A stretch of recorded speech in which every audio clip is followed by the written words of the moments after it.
Alrighty, ladies and gentlemen, Blue and Gami, welcome back to the Blue and Gami podcast. And this is episode 22 of the Blue and Gami podcast itself. And if you guys love the podcast itself, or if you are brand new to the podcast, please make sure to follow us on all platforms on Instagram, TikTok, Spotify, YouTube, and also on X as well, and many more as well. So do as much as you can to support and send some feedback to the podcast itself. And I will highly appreciate you guys sending me some criticism feedback to the channel itself or to the podcast, should I say. And yeah. But anyways, guys, I do have a big announcement to say. If this live does not get any like live interactions in that, then this might be my last ever live um for this podcast until I get some actual viewers or some actual people to actually comment to live. I think doing pre-recorded is probably the best choice if this live does not perform good with anybody not in the live chat or either commenting on the live stream itself.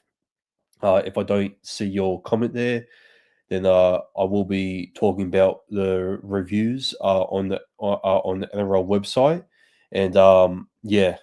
But guys, Balungami, please do understand that if this live does not go good, I will be bringing back the pre-recorded since there hasn't been that many views on my lives.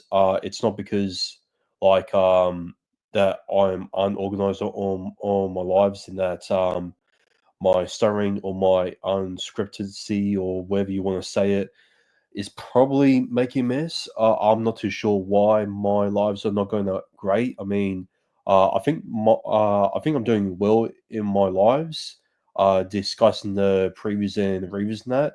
But I just seen the views and it's like, well, I mean, I thought best just to bring back the uploads and that. I have seen one of you guys just post a comment about like 11 hours ago saying that what happened to your amazing uploads and that. And it just seems like that you guys don't realize that our lives are actually going live at this time. So for this instance, if this doesn't go well, as I said before, then I will be bringing back pre-recorded videos. I will be using StreamYard in that since I'm going to be honest, guys. I don't have time to really edit the videos in that because I do have a lot of things going on in my life, so it is going to be very hectic for me just to edit some videos in that when I have so much other stuff to worry about in my life at the moment.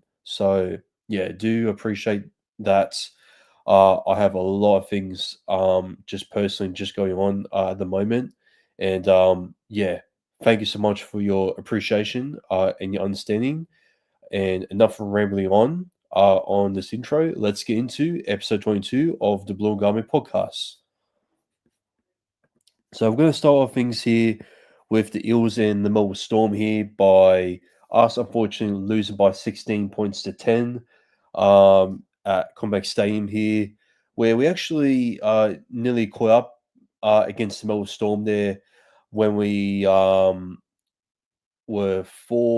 when we were level by 4 points to 4 all in the first half when I believe it was Elisa Katoa going over first ever try over the match, and then Josh Papali there links up there with Josh Carr to get a try against his former club there, and unfortunately Zach Lomax there he couldn't get the goal conversion there, but for some weird for some funny weird reason, Ryan Pappenhausen misses the conversion right in front where the ball rebounds side to side and just bounce it out of the goalpost there and yeah, just deny them for getting his conversion there. So I think Pappenhausen was taking some notes there from Karen Munster, as you can see. So quite hilarious moment there from Pappenhausen. But yeah. Anyways, yeah, it was 4. But of course the Storm responded back there where Harry Grant was dancing all over us uh like he usually does against us when he scored that golden point try against us back in 2023 in the season opener. And once again, he assisted Tui Hamakamika there, our former young forward there, scoring under the goalpost there, and he makes it 10 points to 6. Sorry, no, to 4. And then obviously Pappenhausen converts over to make it 12 points. I think. Oh wait, does it make it 12 points to 10? Oh yeah, I'm pretty sure he does. So he makes it 12 points to 4. Sorry, not to 10. And then oh wait, no, hang on a sec. I think he missed the conversion as well. Hang on. Oh no, he did get the conversion to make it 10 points to 4. My bad. I'm not sure where 12 came from. Sorry about that. But yeah. Um, I think we did respond by scoring a try before half time, and I believe it was, or did we not score before half time? No, we didn't. So the Melbourne Storm went up by 10 points to 4 at half time there. And I thought that the Storm with Harry Grant and with the 4 pack there were absolutely just dominating us. But I thought our attack was pretty good at times in that. Obviously, I didn't get to really watch the first half of the match since I was coming back from kickboxing um, on this night. But obviously, in the second half, I watched it, and I thought that our attack was pretty good. But obviously, the errors just killed our game there, and costed us the big opportunities there just to put the game to bed there against the Melbourne Storm, since we were the better team there. But unfortunately, um, they managed to get away with it with the end there, with the kick there from Tyron Wisher, I believe it was, when he put in the crossfield kick there for Xavier Coates there, acrobatically beating Zach Lomax there and putting the board down there to make it 14 points to 10 there. And obviously, Pappenhausen converts the try there to make it 16 points to 10 there. And Jermaine Hopgood just sells the game once again there. Just having his Nathan Highmarsh moments there. So yeah, not the best way to go out with a great attacking performance like that. But this is why the Jason Rolls need to sign a star forward there, rather than just relying on Junior Bolo there in our back row, rows there as well with Jack Williams and with Chai Lagamo, who has been very impressive defensively in the last couple of weeks there, making 44 tackles or 54 tackles, whatever the average he's making. He has absolutely just been incredible for us, making the amounts of tackles that he has been making. And well, what a tank he has been, Chai Lagamo. Yeah, he did score in this match also. So I thought he was one of our top performing forwards there, along with Bolo there, Jack Williams, but Jermaine Hopgood, even though he was going pretty well in the proper role there, tonight just proven that he needs some time to really prove on his skills there. And just the simple fundamentals that he just cannot get past to. So I'm not too sure what's wrong with his fundamentals or with his with his ball carrying skills there. But I think it is time that we really need to find a bringing forward just to rotate with him, and we need to we need to find like a star prop there that we can find, since we were rumored to get Josh Kerr there um, a couple of weeks ago, where we did discuss in this podcast where um, Jason Rolls could be in talks there with Jake Averillo and Josh Kerr there from the Dolphins, which I wouldn't mind if we get Josh Kerr. But recently, we actually had a rumor, a young forward that we are in the race for with other two clubs there, which we will go into in the episode for a sec there. But I will go into the players' rates of here, since I didn't really get to watch the full match of this, to be honest. So I do apologize if my review is not the greatest here, guys. So yeah, but anyway, but anyways, guys. I'm going to bring up the NRL website here so we can just go through the stats of here. Yeah, I'll probably just share the screen over here. Just give me a sec.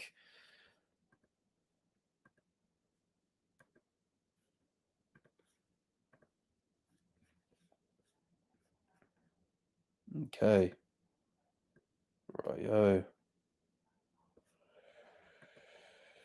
There it is. Go to players' ratings. Just give me a sec, guys. Yep, play stats, and there you go. Alrighty.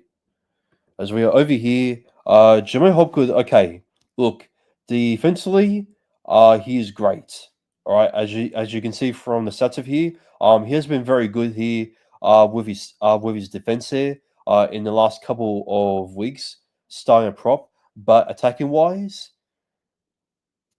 his fundamentals are just not getting through with it for some weird reason. Zach Lomax there, nearly making over 200 running meters there, nearly leveling there with Ryan Pappenhausen there. And I feel like that our attack has been very predictable at times whenever we're trying to go over a Zach Lomax side, always. And I feel like that we don't pass the ball more to Josh Okar.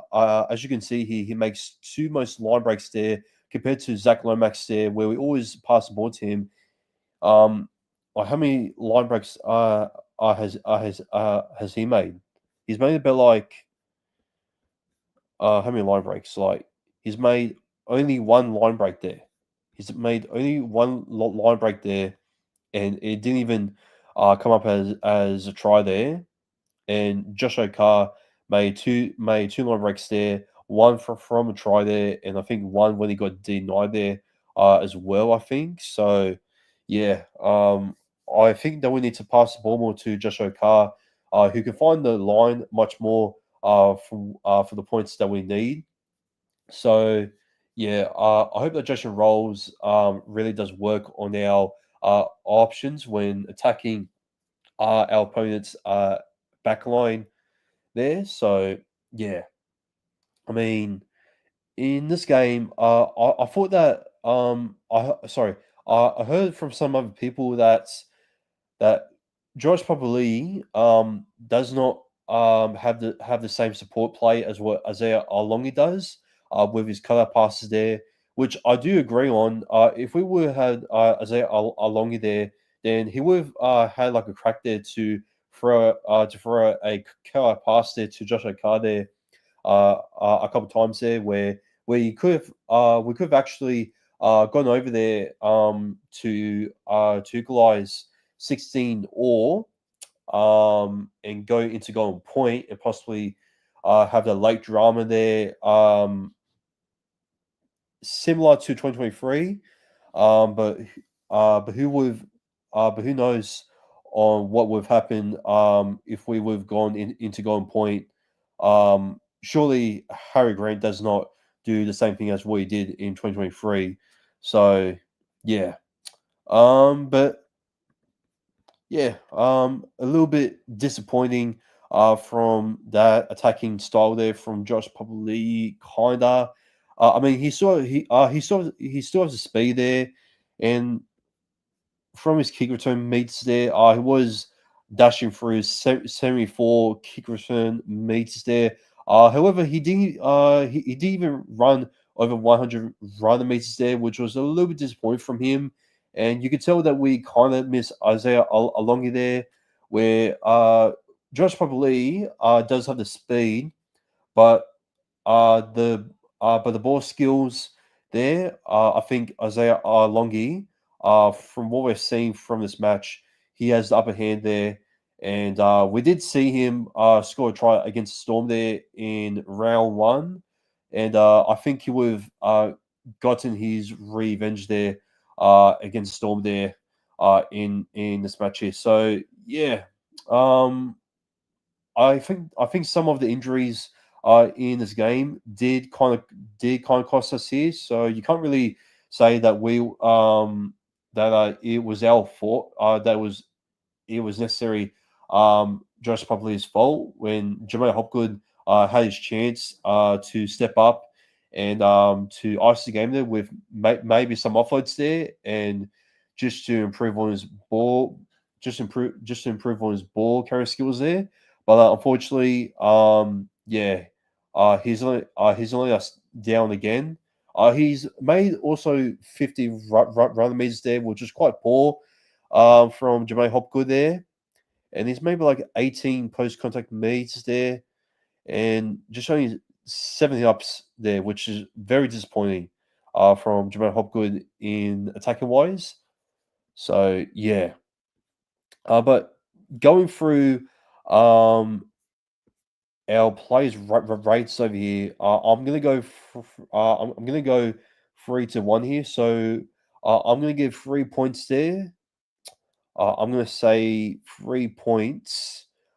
I'll say 3 points to Josh O'Carr. I'm gonna say 2 points there. To Mitchell Moses, 1 point there. I'll possibly say let's go with. Hmm.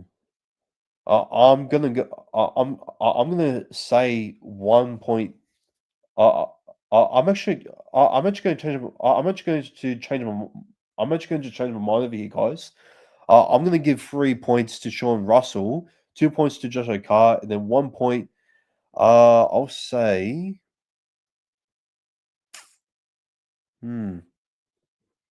I'll say 1 point to Mitchell Moses there, actually. So, yeah, that's my 3-1 there, for the boys over there. And now, we're gonna go and review the NRLW game, which it gave me Rocky Four vibes there, which I did actually for the first ever time watch the full match. Oh, hang on a sec. No, I didn't watch the first half of it, but I did manage to get a glimpse of the end of the first half, if you know what I mean. But I did actually manage to watch the full of the second half there. Um, Despite the game being played in poor weather conditions there in Magic Round, it was quite a decent game there. But we will go into that in a sec there. I'm just going to check there's any comments there so far. No, there isn't still. So again, the live stream is not going good, and it's not looking good for the live stream here, guys. So, uh, oh dear, oh dear, oh dear. Um, anyways, guys, let's go into the NRLW round five review.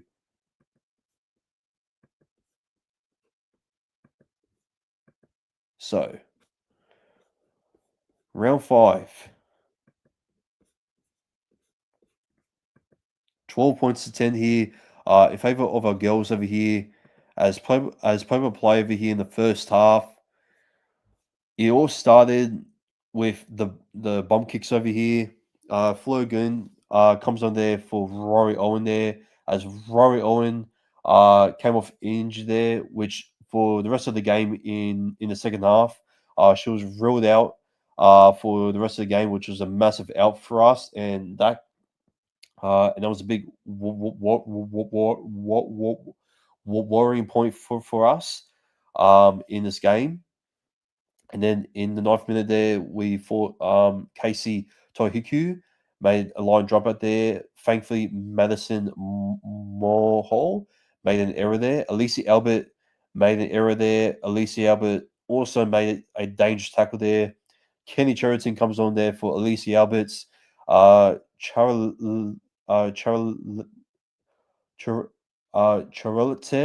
Basham was penalised for a dangerous tackle there, and also put on report there.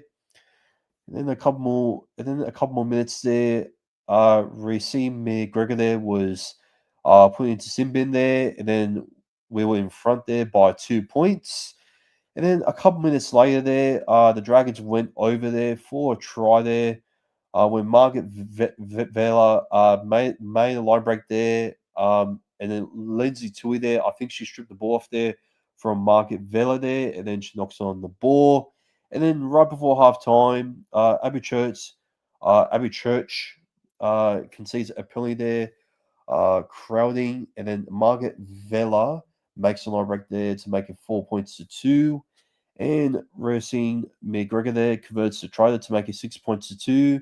And then she puts up the kick bomb there, and and then Zali Hopkins there was penalised there for offside. And Alicia Albert there made an error there with Paige Travis there making a dangerous tackle there, being penalised. And then she was put on report there as well. Tara Ekapati made the line break there, and she scored 10 points to 2. And Rashim McGregor there misses the conversion there. And Rashim McGregor puts up the kick bomb there. Tara Kapatsi there makes an error there. Brenna Eels there comes on there for Alicia Alberts.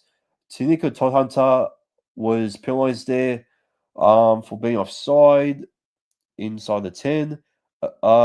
Alice Gregory comes on there for Bronte Wilson there. There's no comments there still. What the hell? Ruben Cheriton there comes on there for Paige Travis. Mark Villa makes an error there. Charlotte Basham was penalised for a late tackle. And then in the second half, of course, I believe there was like a moment where Kenny Cheriton got knocked out when I think her and Revili Alo or either Chloe Jackson was trying to tackle. Uh, I forgot who it was. Um, it was someone. Um, yeah, it was someone from fullback, I believe. I think they were trying to tackle Tara Air Kapati there. Kenny Cheriton and I think Chloe Jackson, who were both involved of the tackle there. And then Kenny Cheriton was absolutely just knocked out cold there. And she had to go off there, and it looked like that she will be out for the rest of the game, which the injury crisis continues for us. And yeah, well, I also forgot to mention that Harley Murphy, I think, was in the bin for a 10, I believe, or I think she came off as an injury there. I think. Oh yeah, Murphy came off from a HA there, and then a few minutes later, she passed her HA there, and she came back on in the 31st minute there, just a couple minutes there before half time. And yeah, so sorry that I forgot to mention about Mihai Murphy nearly being ruled out of the game there, along with um, Kenny Cheriton there. So yeah. But anyways, guys, in the second half, of course, just getting back to that Kenny Cheriton injury there. Both of the both her and Rory Owen were our massive outs there. For both of them to be ruled out for the rest of the game there, and it looks like that the Dragons could have the advantage over here, but not to worry. Alicia over there, with her strength there, just decided to go full moi moi style, like the 2009 grand final try, when full moi moi went over on the left edge there, and Alicia Albert done a similar style like that, and she scored over there. She makes it 10 points to 2. Rachel Pearson converts to try there to make it 8 points to 10. And then out of nowhere, um,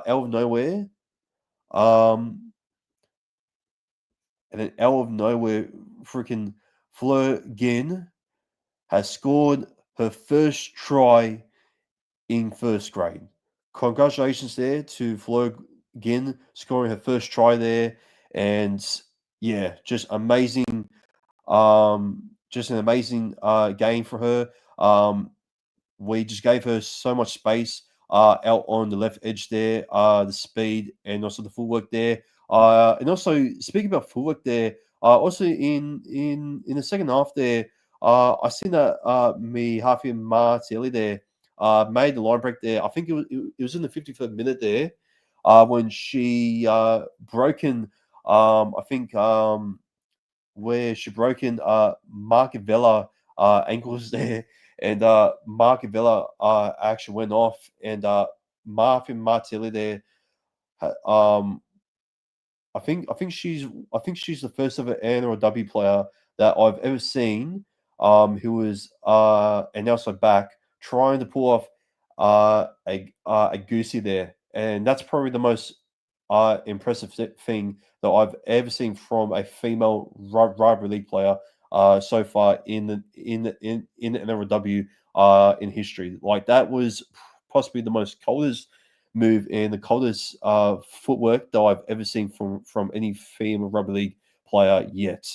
Like that was impressive. Like imagine if Abby Church was not offside, like, and she would have just offloaded that ball there, I think, to Rachel Pearson, who was in support there. Like, bro, that could have been one of the best tries in the NRLW yet. Like, wow. An absolute beast, Martin Martelli, she was. And yeah, but yeah, so we managed to hold on there. When we all thought that Martin Martelli did actually score there towards the end there, when the bunker said no try, and then they give out 40 seconds left there, and then I believe who kicked it there? Zali Hopkins there puts on the chip there, and then Rachel Pearson there. Did not a formal club there to put a heartbreak against her, and we have finally gotten our first ever win against the Dragons in NRLW history there. And what a win there from the girls there, and what a response there in the second half there. It was like Rocky Balboa versus Ivan Drago in Rocking 4, when Ivan Drago was knock him down there in the first couple of rounds there, and then Rocket Balboa when Rocket Balboa when Rocket Balboa in the next coming rounds was acting so tough. Um, she so no he was just taking the hits there, and still managed to win the whole entire thing there. Just redeeming his best friend there. Shout out to the actor there who passed away there. Rest in peace there. I forgot his name, but yeah, it was kind of like that. And we fought towards the end there.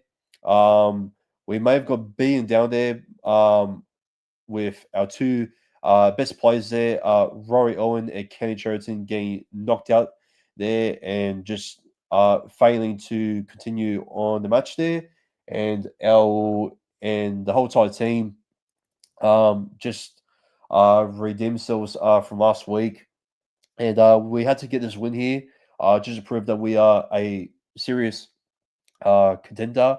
Um, face up against the Cowboys the week after, and obviously the Broncos and the Roosters the weeks after that. So hopefully we can take this win as a confidence boost, since we do have the home advantage there against the Cowboys. Since the Cowboys were still quite impressive, I didn't actually watch. I didn't actually watch the game when they lost against the Warriors there, 12 points to 6. And yeah, but overall, Magic Round, I thought it wasn't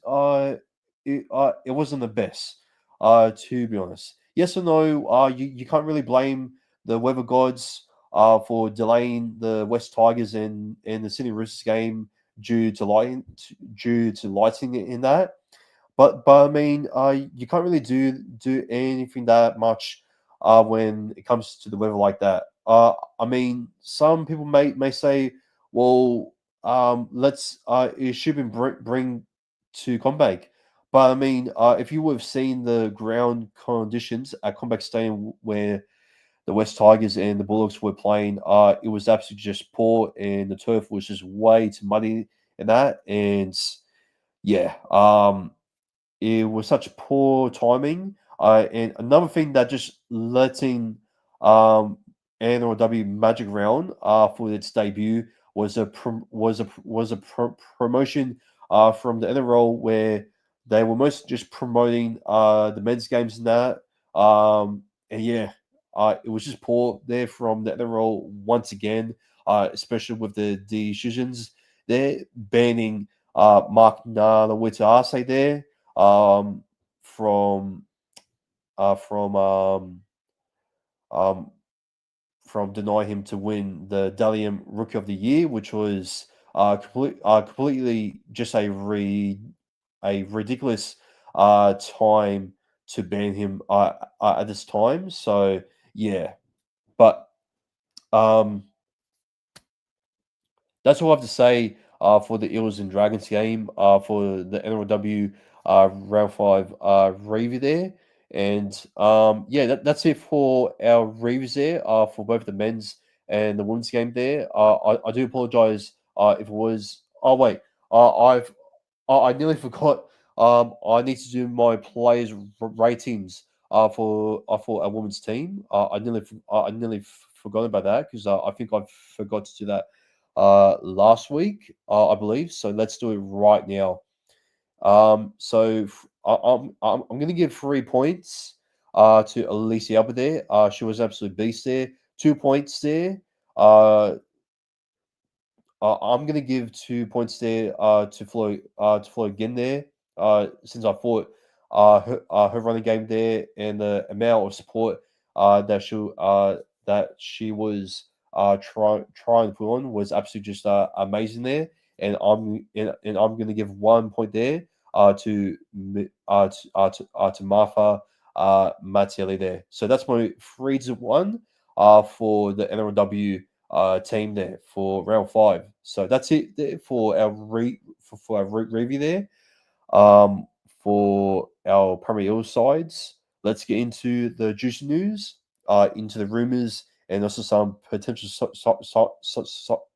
signings there. Apologies for the sorry there. Uh, I'm so buggered from TAFE today, so apologies. If I'm a little bit all over the place with my speech and that. So yeah. But anyways, guys, we do have some breaking news. A couple of days ago, I think it was on Saturday or either Sunday.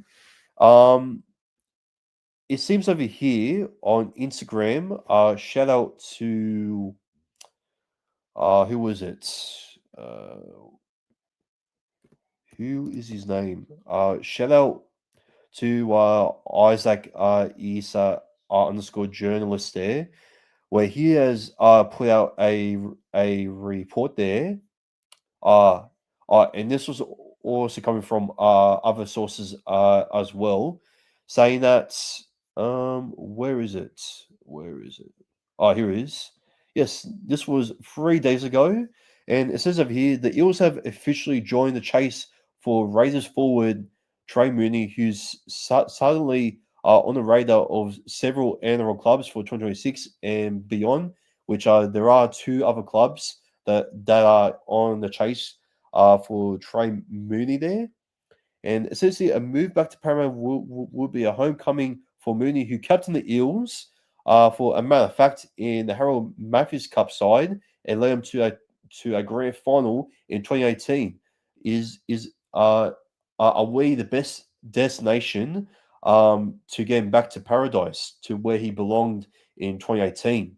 So yeah, do you guys reckon that this is a big move, since he was once part of our pathway system, and if Jason Rolls gets signing, do you reckon that this is a genius move from Jason Rolls? Because I reckon it is, because we were all trying to um say that we need like a young, experienced forward. And Trey Mooney has been into the Canberra Raiders squad and has had some minutes coming off the bench there, and and he's been pretty decent there for the Canberra Raiders there. About like 2 years over there. I think he has been there. So yeah, um, I I will be very happy if he does return to paradise there. But but there are some other clubs that are in the race for him. I'll see who they are if I can find it. So there is another source where there are two other clubs on the race for him, and it says over here. Just give me a sec, guys.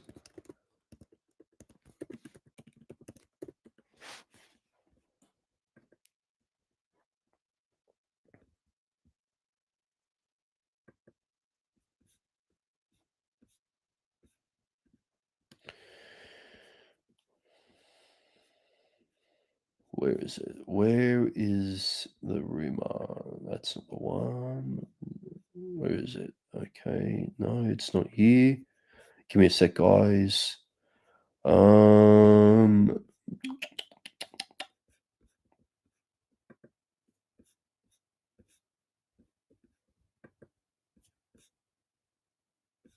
Oh, here it is.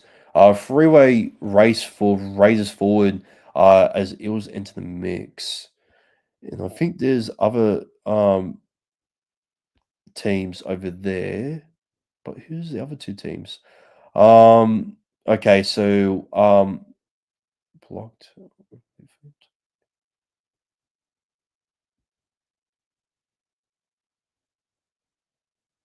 So okay, all right. So Trey Mooney, he there's two other clubs that are on the race for him, and it says the teams over here.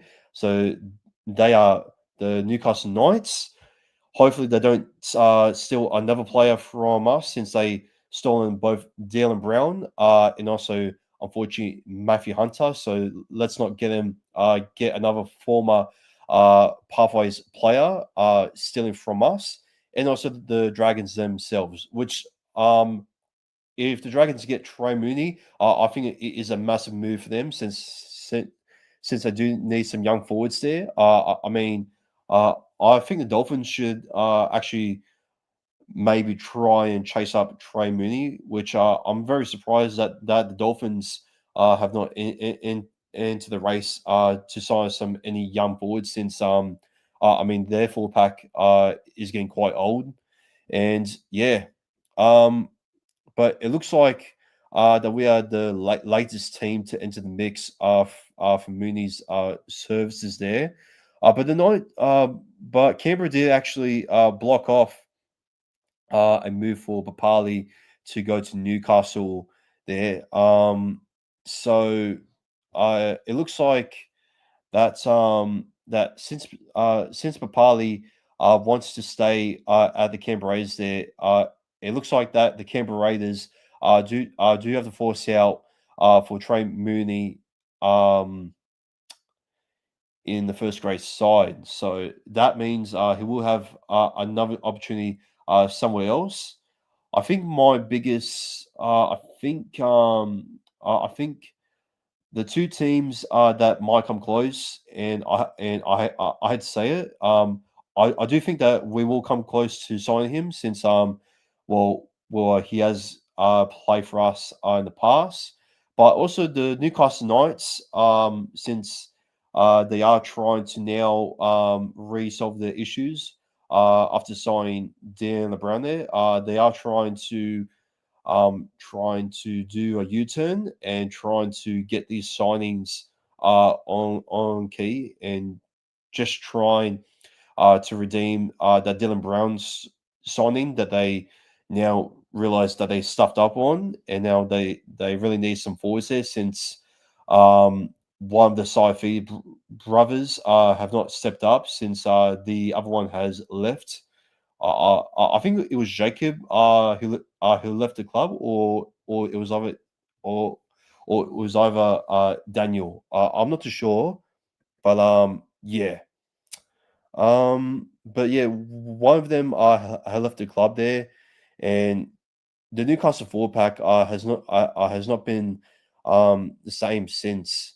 So I think that Newcastle will be very close to signing Trey Mooney there.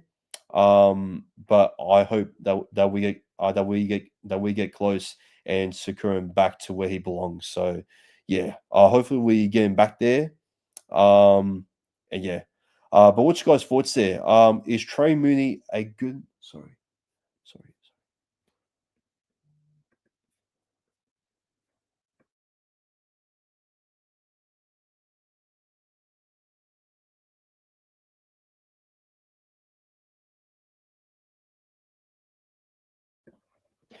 All right.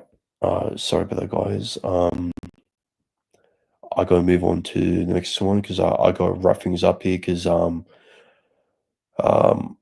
yeah someone just told me just to wrap things up on the podcast since one of my parents told me that they are sleeping, so I can't be too loud. So let's move on um to Jason Rolls just speaking out on the NRL 360 there. So Jason Rolls, he said on the NRL 360 saying that the reason why he did choose Parramatta is because the way that we um, play with a pathway system there, and the way that we do play as well.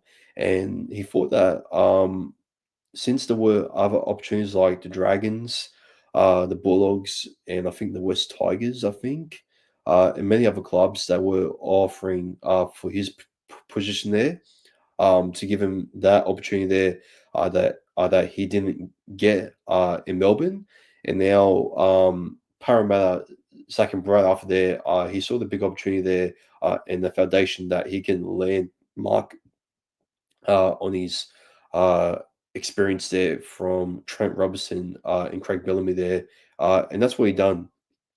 He saw the goal there at Parramatta, and now he's trying to find the treasures there. And he did actually say that it was a rough start there, and I think when he came to Parramatta, everybody uh, and also me, were expecting Jason Rolls to transform this team into a top four side. Since there are some other content creators out there like Rugby League History who said that, oh, well, we haven't improved from last year on the ladder. And yes, I know that we are 15th on the ladder at the moment. But tell me this, Rugby League History. Um, without Mitch and Moses this year, there were some games that we actually won. We won against Dragons without Mitch and Moses there, with the Zach Lomax field goal there. We won against Manly without Mitch and Moses there. We won against Who else is there? We won against. I mean, what's the other game that we won without Mitch Moses? Because if you look at last year, the games that we won with Mitchell Moses was against the Cowboys, 27 points to 20 at home, and other than that, we just won stuff all without Mitchell Moses. Where this year, we actually won more games without Mitch Moses there. Um, yeah, like if you look at this year, I'm going to bring up over here. So our first ever game that we won with Mitch Moses was against Dragons, round five. And then we won against the Seagulls, 12 point, sorry, in round 12 when we won 30 points to 10. And then we won against the Titans there, 36 to 20. And yes, I know in the next coming rounds, we did actually lose, but we actually competed quite well there against the Dragons there. I believe we came back, or was it against the Panthers? I think I think when we versus the Dragons there, we actually didn't do that bad there. I mean, we got robbed there quite a bit there, and our second half effort there without Mitch Moses was actually much more improved than what we did in the second half.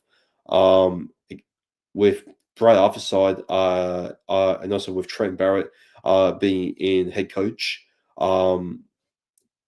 towards the end of the season, we have improved much better with our signs and with our performances. If we can just execute a bit more by signing more star forwards there, like bringing Trey Mooney there, or even getting more depth there for our back rows there, and just get another star player whenever Mitchell Moses goes down, or you can even bring in Lorenzo Talentar, where I do believe that we need to hold him since his stats against South Sydney was absolutely just impressive there when we won 52 points to 4. Like we really need to hold on to this kid because this kid is an absolute freak and his running game is amazing. And this is the 5'8" and a half that we need right now. That Josh probably has not stepped up to be. Yes, I know that Josh probably does have the speed there and he does have the footwork there, but I mean the running game there. It's just not injecting into that 5'8" role as what Dylan Brown used to do um, at at best back in 2022. So yeah, if we can get someone like Lorenzo Talentar to debut next year, then I reckon that our halves issue is going to improve. Like, don't get me wrong, I do also reckon that D Hawkins is not a bad 5'8" as well. He's also a very quality halfback for us as well. I mean, they call him. I mean, they don't call him Fully Dean for nothing. So yeah, like if you put Josh probably as a utility there, and then you bring Lorenzo Talenta as a 5'8" there, and then you put Dean Hawkins at halfback there, then I reckon with the halves pairing there, with Isaiah Longi coming back from injury there, then I definitely reckon, and I can guarantee you that we will win more games with Mitchell Moses compared to in 2024 and also this year as well. So yeah, look, the fact that some Parramatta fans are saying that we have improved, okay, maybe not on the ladder in terms of expecting us to be in the top 8 there. And I know you can say that, but we're just a one-man team where we always have to rely on Mitch Moses and that, which in my opinion is completely just bullshit. Like Jason Rolls is building something very strong and very bright. And you could tell the way that he was talking on the NRL 360 that he's trying to dig for that gold, for that foundation, that he's trying to put that spark into all of the players, especially all of the players that he has worked in the past, such as Josh Okade, coming from the Melbourne Storm, where he played for the Bulldogs there. Not playing his best footy there, but now under Jason Rolls, it looks like that he's playing his best footy. Yeah, especially Jim Bola there. We all talked about him just not being that player on what he used to be, where he used to represent for New South Wales there. But now he's playing his best of footy under Jason Rolls yet. And I think this has been quite a while since we have seen Giambolo play his best footy in quite a while. So yeah, um, he's given opportunities there to Riley Smith, um, um, embracing him as the next Reed Money there for us. He's finally taken out Sean Lane there. I mean, I think that Sean Lane did quit himself there, but he finally dropped Dylan Brown there, and that's when he just had enough, and he finally just uh, realized that in order to inject that foundation and to find a goal, he has to mostly just lock into the future. And that's what he did there. He dropped Dylan Brown. He said goodbye to Joey Lussick in that. And I do believe that Joey Lussick is going to go soon. And the rest of the Bradford team there, and also Russell there as well, since Ryan Madison has been alone there, along with um, Brent Hans there. And yeah, um, this is not only his team, but this is the future of Parramatta. So that's his main focus. Is the future, not his favorites. Not oh well, this is his successful team. This is his era's team. It's the future of the club. It's the future for the fans, and this is something that us fans have been trying to say for many years. Instead of just trying to buy a experience or just go for big deals like on what we pay for Ryan Madison and for many other players there in the past, like Michael Jennings there, where he went through that drug issue there, along with Blake Ferguson as well.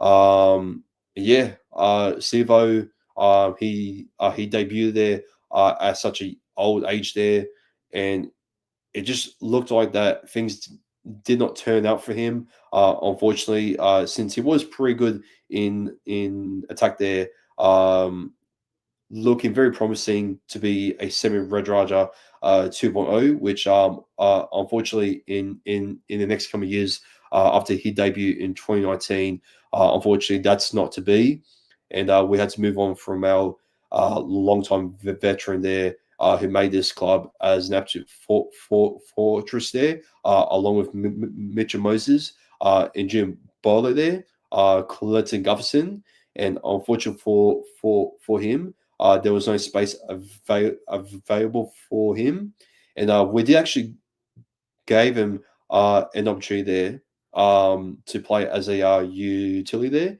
but unfortunately, I think for him, I think he knew best that he had to give his position there, and I think he done what was best for the club itself. Especially the same for Reed and Kevin Gillard. I mean, he played absolutely just trash for the Titans there, and I think his day, and I think his best days are now come to an end there, as well as what we've seen there at the Titans there, and I mean, Clint Gufson is still good at Dragons, uh, but I mean, his speed has now just has just just now just massively, and I just don't think that he is the player or what he used to be. when he had the speed there.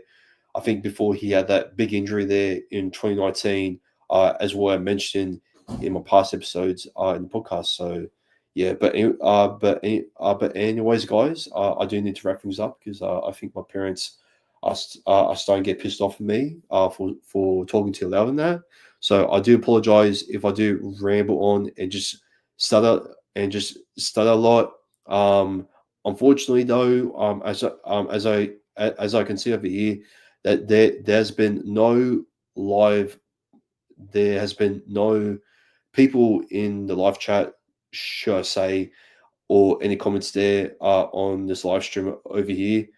Yeah, that's gonna be it there for episode 22 for the Blue Garment podcast. There, I do apologize if there has been no live into reactions with you guys in my last live streams and that. But for now on, just moving forward, I think it is best for me to do a pre-recorded episode there. So yeah. But anyways, guys. I hope you guys did enjoy the Blue and Garment podcast episode 22. If you guys did, please make sure to give a like, subscribe to the channel itself, and make sure to share these episodes to your friends as well. And make sure to follow us on Instagram, TikTok, Spotify, and also on X as well. And that's gonna be it there from myself there. I hope you guys have a great and safe night. As for always, go para, and I will see you guys on Wednesday, but as pre-recorded, moving forward. But I will be putting out a quick update. Uh, I think on Instagram, maybe on one of our socials there, just to make sure that people know, in case if you guys don't watch this live, since most of you guys don't tune in into our live streams and that. So yeah. Anyways, guys, that's gonna be it from me. Have a great night, and Blue Garmy podcast signing out for now. That's it.